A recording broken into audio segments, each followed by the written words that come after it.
Okay, I guess we'll get started. Hello, everyone. My name is Paula Camperman, and I'm the Outreach Program Manager of the Bennington County Solid Waste Alliance. Today, I'll be talking to you about managing a successful food scrap diversion program at apartment complexes with tenants while adhering to the guidelines of Vermont state laws. Normally, my co-host today is Michael Batcher, who is the Program Manager of the Alliance, as well as a Regional Planner for the Bennington County Regional Commission, who normally helps me, but today I'll answer the Q&A questions that you may post through the chat button at the end of the presentation. Also, all of the materials and websites that I mentioned during this presentation, along with the recording of this webinar, will be available to you in a follow-up email that I'll send tomorrow. So let's get started. Many of you are hearing about the Alliance for the first time today, so I'll give you a little background. The Alliance was formed in 2015 to assist participating towns in reducing solid waste disposed in landfills by reducing the amount of waste generated, conserve resources, and promote recycling and reuse. The Alliance provides education and outreach to businesses, schools, and residences to achieve the Alliance's goals of reducing the amount of material people in our service area send to the landfill, and increase the amount of material diverted from landfills for recycling and reuse. The Alliance is made up of 13 towns: Arlington, Bennington, Dorset, Glastonbury, Manchester, Pownell, Rupert, Sandgate, Searsburg, Shaftesbury, Stamford, Sunderland, and Woodford.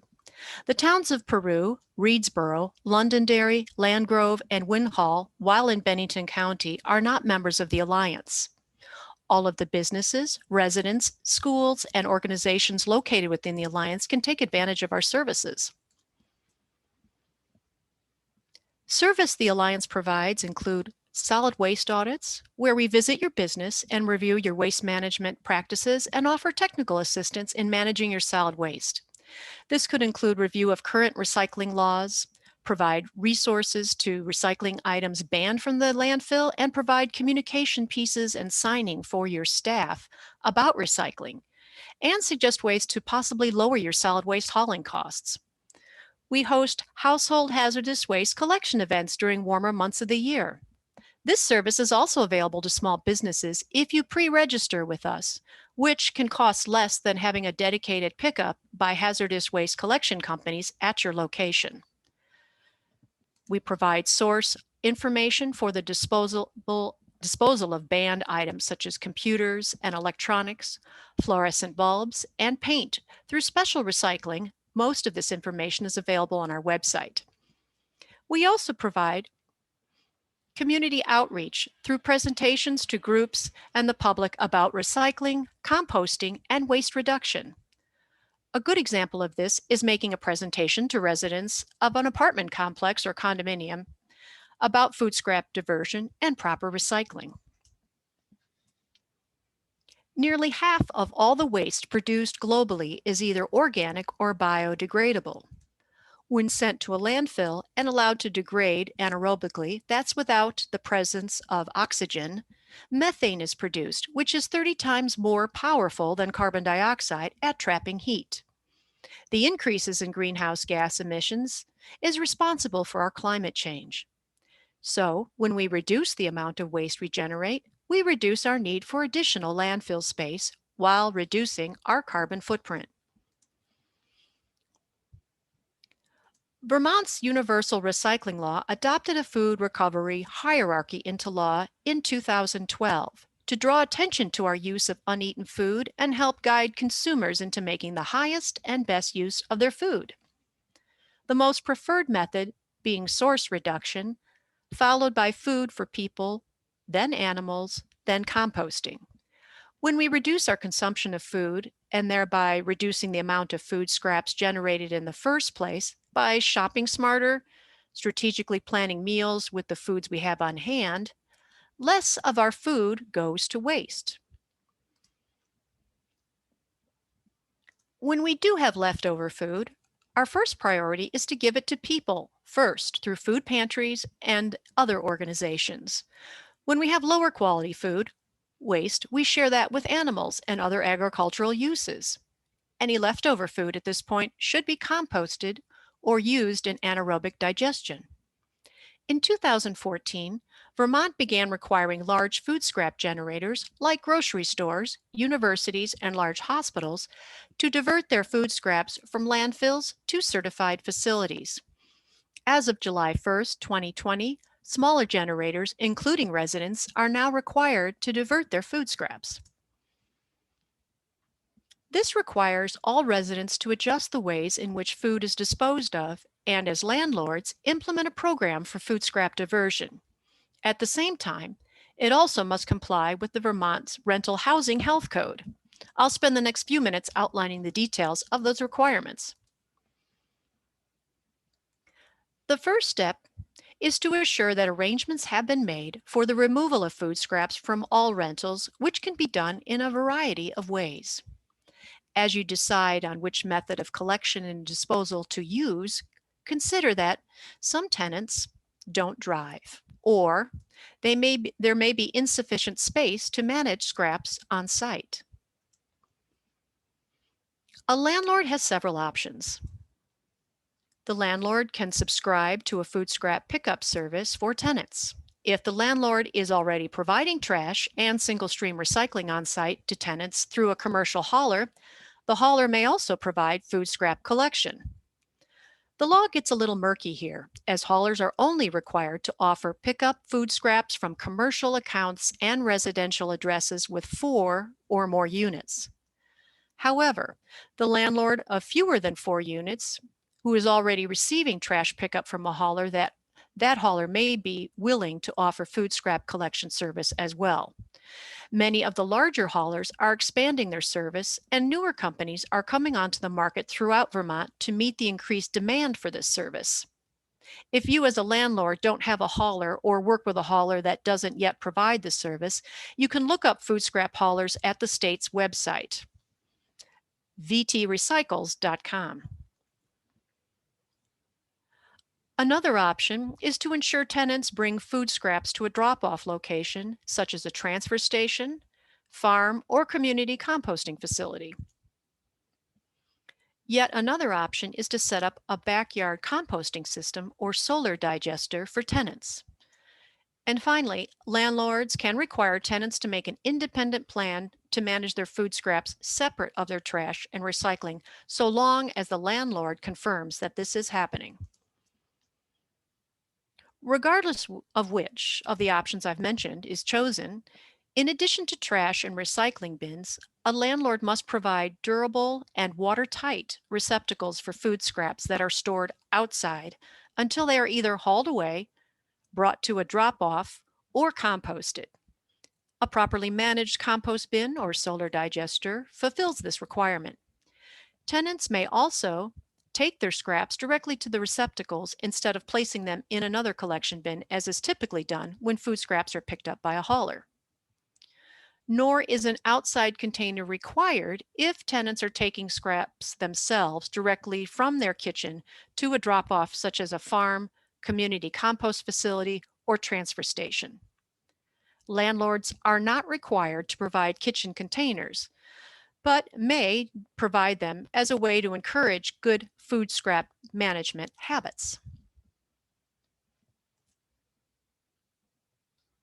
When commercial haulers provide food scrap collection, they're typically providing containers, either rolling carts similar to trash and recycling carts to store outside or within a shed or garage, or they may provide a bucket for each unit or two.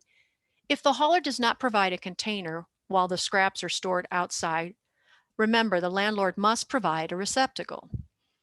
When the landlord is coordinating drop-offs, say to a transfer station, 2 to 5 gallon buckets with lids work well for each unit's food scraps. For backyard composting, if someone is willing to actively manage the bins or piles, landlords can install backyard compost bins or install solar digesters. The latter do not require much maintenance when set up properly and may only need to be emptied every few years.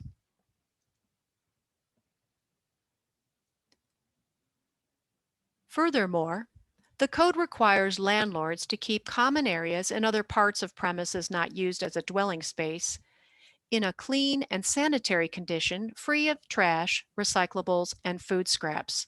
They must also ensure that trash, recycling, and food scrap containers and systems do not attract pests or create a public health hazard. Now that I've explained the various options there are to food scrap diversion and how they are governed by the Housing Health Code, I'm going to describe the ways to get your chosen food scrap collection system started. If you are already using a hauler to pick up your trash and recycling, check to see if they offer food scrap collection in your area. If your decision to use this model is financially motivated, check to see if your costs would be higher with the added service. If you run a larger property with multiple units or generate high volume, you may be able to negotiate a more favorable fee structure with your hauler by adjusting the size of the trash collection containers you currently have or your pickup schedule, because you are going to be diverting more food scraps now from the trash to this other bin. It may also be worth conducting a cost comparison among different haulers. You may find expanding your current collection with your hauler to include food scraps is the easiest to implement for tenants, with the convenience outweighing any increase in the hauling costs.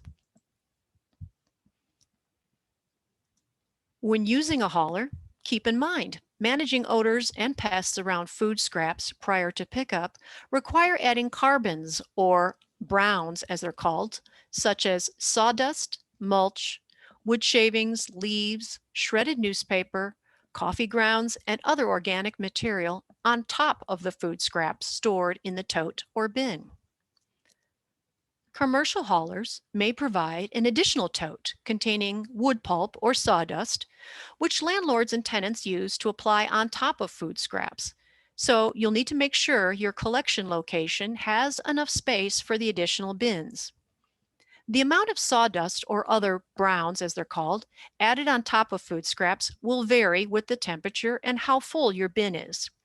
Naturally, in summer months, you may need 2 inches to 6 inches of browns, particularly to full bins, to keep maggots and flies at bay, and much less during winter months when there are fewer pests.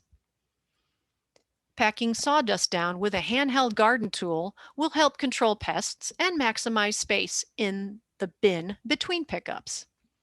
If you're dropping off food scraps, say at a transfer station, make sure you're aware of the hours and fees charged, and keep in mind the health code requires that trash, recyclables, and food scraps shall be removed from the dwellings not less than once a week. Most haulers and drop-off locations accept all food scraps, including meat and bones, fats, oils, coffee grounds, and filters, as well as spoiled food. It is important to have tenants understand what goes into bins or collection buckets is just organic matter. No produce sticky labels, wrappings, or plastic bags to be used to line the kitchen compost bin or transport scraps from the kitchen to a common area collection bin should be permitted. Plastic bags do not break down during the composting process and must be sorted out.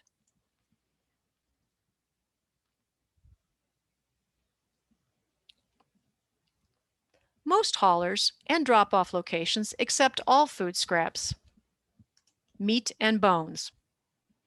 They, however, only accept bags that are labeled BPI certified and compostable. But check with the hauler before implementing them into your program. On a side note, compostable bags should be used as a bucket liner and can be very expensive, particularly over the long period of time if used frequently, and their quality can vary widely. A less expensive method may be to line a small bucket with newspaper and wash out the bucket once emptied into a larger collection tote.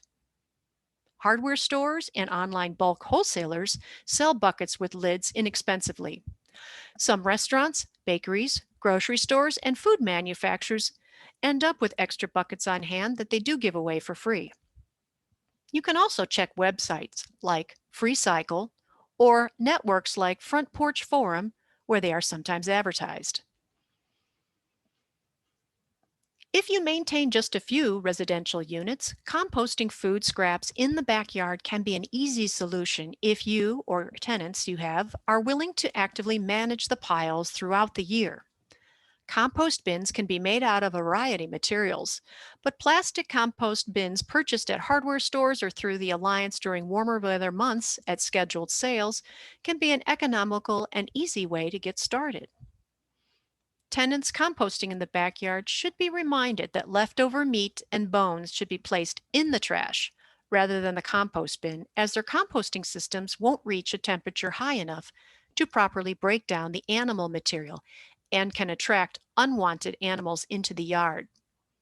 The key to managing a successful compost system is understanding the techniques for proper breakdown to keep animals away while maintaining healthy sanitary conditions on your property. The University of Vermont's Extension has a master composting course online, and the state of Vermont has resources as well for successful composting. The links of which of these I will include in the follow-up email. Solar digesters, pictured here, are also a good solution if you don't have a use for finished compost and just want to break down food scraps. A solar digester will break down all food scraps, including meat, bones, and animal waste. While a lot more expensive upfront, it requires less looking after once the system is set up than a composting system. In either case, it is important that you size your system to be sufficient to serve the number of units you have. Vermont has seen an increase in human-bear interactions, so it's important to take a few steps to discourage bears and to manage your compost so it doesn't attract animals. Take down bird feeders during non-winter months. Use 3 times as many browns, that's the wood pulp and shavings, as to greens, that's your food scraps, to minimize smell and to speed up the composting process, and regularly turn your compost pile, if you have one on site, so the materials break down more quickly. If bear activity persists, check with your neighbors to see if they have bird feeders up or other food sources that are attracting the animals. More information about composting and resources to address animal issues can be found in a booklet entitled The Dirt on Compost, distributed by the Vermont DEC. For any food scrap diversion program to be successful, communication and understanding of the process is key. It's important to help tenants understand what food scraps are and how you want them collected in their dwelling and brought to the central collection area or backyard system. Will you provide them a receptacle such as a bucket with a lid to collect the food scraps in their kitchen to later take to the collection bin? Explain to your tenants what the collection system is, and if they are involved in taking the items to the transfer station.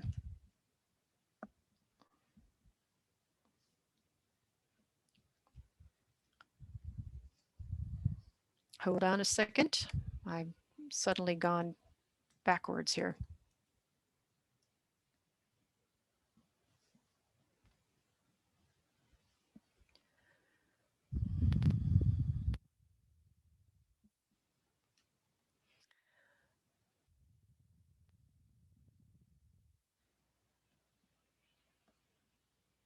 Thank you for your patience. Okay, explain to them that the collection schedule, if they're involved in taking the collection bins or buckets to the curbside or central location to be picked up by your hauler. They need to know what is and is not allowed in the collection tote or compost bin or solar digester. The state of Vermont has downloadable signs you can laminate and post above bins, as you see here, identifying proper sorting of food scraps, recycling, and trash, as well as instructions for setting up a composting system. I will include a link in a follow-up email along with the rental health housing code. Your hauler may also provide you signs that you can download for easy sorting of items. Landlords of larger facilities have noted success when using a tenant within the complex to act as a guide, an influencer, if you will, to instruct tenants on proper sorting and upkeep of the waste sorting area. If tenants are contaminating the bins by putting items in the wrong place, send them reminders about proper sorting within the system. It's important to put this whole process in perspective. When tenants understand that most of what they are throwing away isn't trash, but a marketable commodity with a monetary value on items such as paper, aluminum, cardboard, glass, tin, plastic, and now food scraps, their behavior about sorting items and making sure items are clean and dry and uncontaminated may change. You'll also notice your efforts are paying off of educating them when the bins are looking cleaner and smell less, and they've done their part to reduce their carbon footprint. Now, if they aren't really thinking about all that, then at least you'll notice that it doesn't smell as much. So, to recap, a landlord has a variety of options to arrange for the removal of food scraps from rentals. The landlord can subscribe to a pickup service where available for tenants such as a hauler, or ensure tenants bring food scraps to a drop off, farm, or transfer station. They can set up a backyard composting system or solar digester, or require tenants to make an independent plan to manage food scraps separate from their trash and confirm that this happens. Vermont law requires haulers to collect food scraps from commercial accounts and residential addresses of 4 or more units, but haulers may offer the service to addresses with fewer than 4 units. A landlord must provide durable and watertight receptacles for food scraps that are stored outside until they are hauled away, brought to a drop-off, or composted. The exception is when food scraps are brought directly to a backyard compost system or solar digester. A hauler may provide the receptacle, such as a bin or a tote, in the common area for collection of everyone's food scraps. If none is provided, the landlord must provide the receptacle. A landlord must keep common areas and other parts of the premises not used for dwelling space clean and in sanitary condition, free from trash, recyclables, and food scraps. They are to ensure that the containers and systems do not attract pests or create a public health hazard. Most food haulers accept all food scraps, including meat, bones, fats, oils, coffee grounds, and spoiled food. All scraps picked up by haulers or composted on site must be free of labels and bags. The exception is if the hauler permits bags that are BPI certified compostable.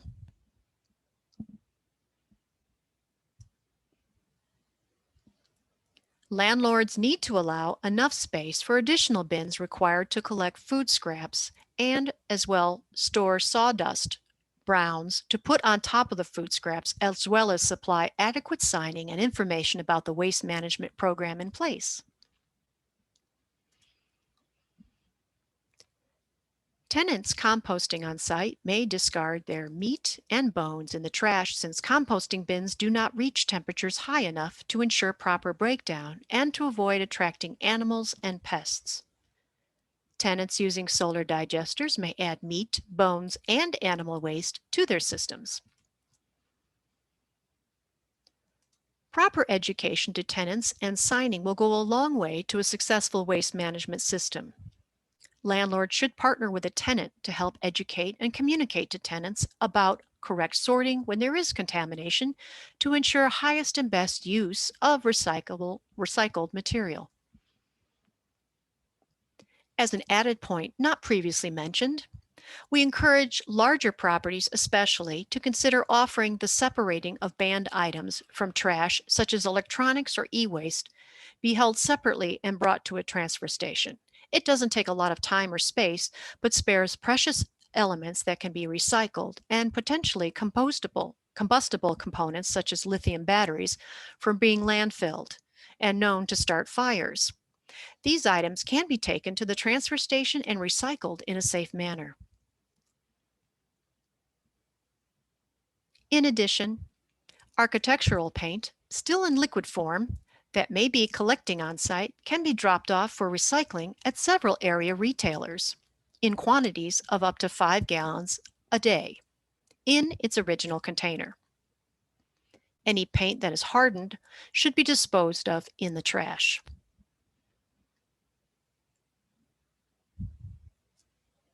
And finally, we'd like to remind folks that household hazardous waste that includes things like chemicals, pesticides, paints, and mercury-containing items such as fluorescent bulbs, thermometers, thermostats, and alkaline and rechargeable batteries can be dropped off during our household hazardous waste collection events held during warmer months of the year.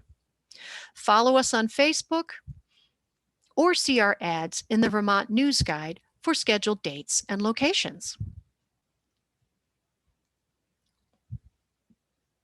Thank you for taking the time to view this presentation. I now will answer any questions.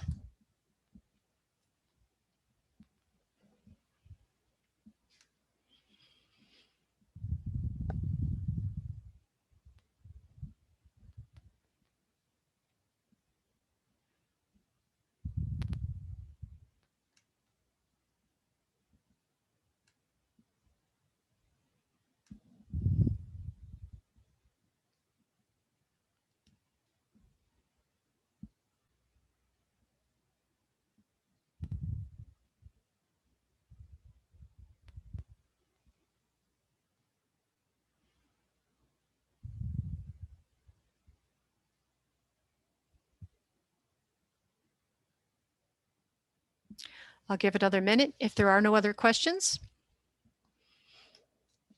You can also email me directly at Paula Camperman at the Bennington County Solid Waste Alliance.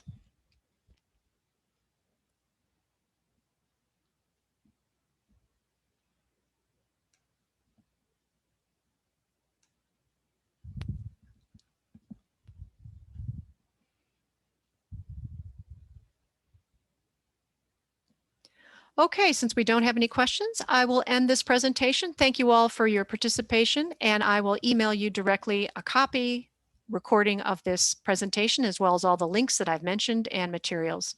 Thank you all again. Enjoy the rest of your day.